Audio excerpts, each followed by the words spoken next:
Hey everyone, welcome back. So in the last lesson, we downloaded some intentionally messy data from the World Bank, and we stored those data in a CSV file. In this lesson, we're going to read those data from the CSV file into R using the readCSV function from the readr package. Then in subsequent lessons, we're going to take some steps to clean up these messy data. So let's go ahead and get started with reading those data into R. You want to go back to your RStudio IDE and the module 1.1 Quarto document, QMD file that we created in the last lesson. So the first thing we're going to do is we're going to delete out the text from the template in the document, and we're going to leave that level 2 header there, and we can add a header of our own, something like reading data from a flat file. And remember that the purpose of a Quarto document is to integrate your text with your code, right? To weave them together. So here we can get some practice with that, just writing some descriptive text talking about what we're going to be doing in this section of the document. So here we can say something like, now we are going to read some data from a CSV file into R using the readCSV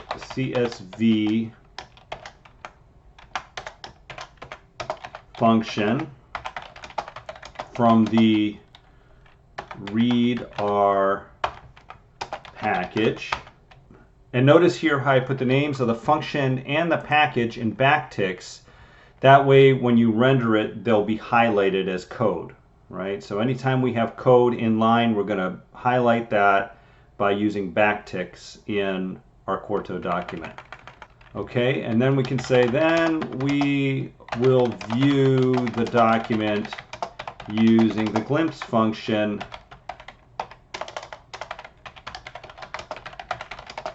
from the dplyr package. All right. And so next thing we want to do is we want to start an R code chunk. So you can do that with 3 backticks, a bracket R, and 3 more backticks. That's your code chunk, and notice it gets highlighted there in the Quarto document. So that's one way to do it. Another slightly easier way is just to use this shortcut up here. Click on that, and that will give you a code chunk in your document. Okay.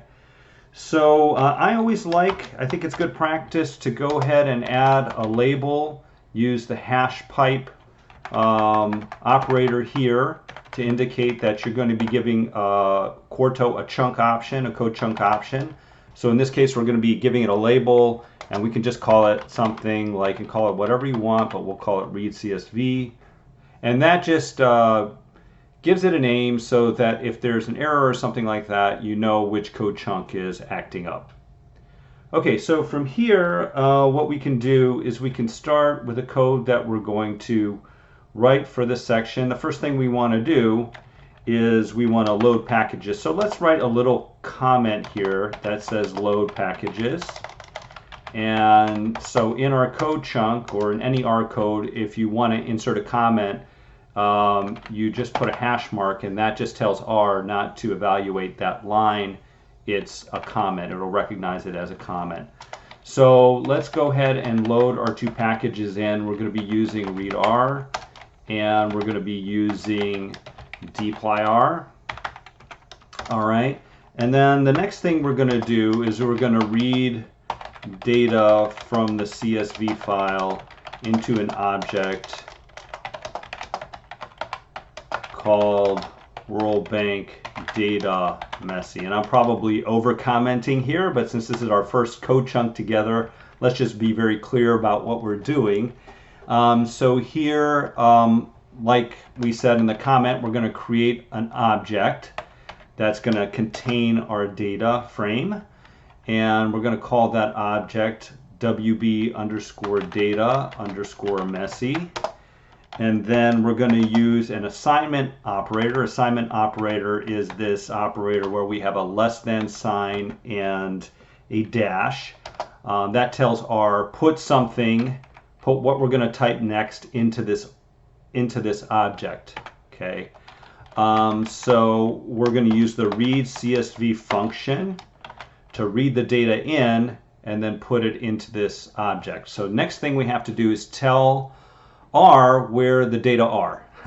And so remember in the last lesson we had created this data folder in our project folder, and if we click on that we see our CSV file. So we have to give it this path. It already knows because of the .rproj file, it knows that we are in a project folder. So we just have to give it the part of the path that leads it to the data folder and the CSV file inside of the data folder. So here we're going to type data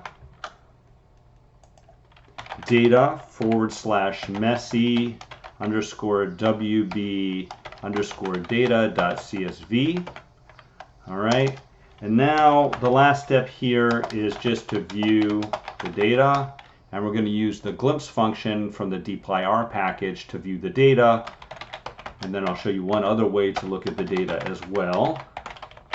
Okay, and that's the end of our code chunk there, and let's just go ahead and run that code chunk and make sure everything works. Fingers crossed. There we go. We have a data frame with 222 rows, 54 columns, and it's telling us a delimiter for the CSV file was a comma. That's why it's called CSV, comma separated values. Okay, and so what Glimpse is showing us is the name of all of the columns in the data frame. So we have a $sign and then a column, the name of the column, and then the first few rows of data. Okay, and then it's also telling us the data type. All right, and we can see just looking at this that there are some issues with these data. First, there's a lot of missing data here. Second, these column names are a little bit unconventional. Usually we would want our column names to be in snake case, which is where everything's lowercase with underscores. We also see that all of the data are represented in character format, whereas these are numeric variables. And then we're also seeing that the years are in the columns rather than in the rows. Okay, and this is all stuff that we're going to fix in the next lesson or next few lessons. Okay, and so the last thing I want to say here is that with Glimpse, it's showing us the data in this convenient format where the columns are essentially in the rows. What if you want to see the data in a more traditional format where the columns are vertical and the rows are horizontal? Well, for that, you can use the view function.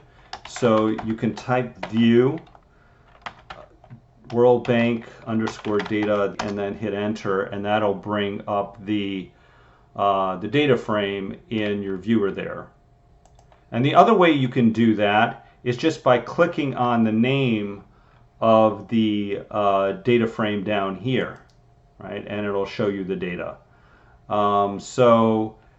Here we can see the issue with the data being in wide format a little bit more clearly. Wide format meaning that the years here are in the columns rather than in the rows, and that's something we're going to be working on when we pivot the data later in this module. Okay, so that's pretty much it for this lesson. In the next lesson, we're going to start cleaning up the data. We're going to start by reshaping it and taking care of this issue of the data being in wide format by pivoting it to long format. See you in the next lesson.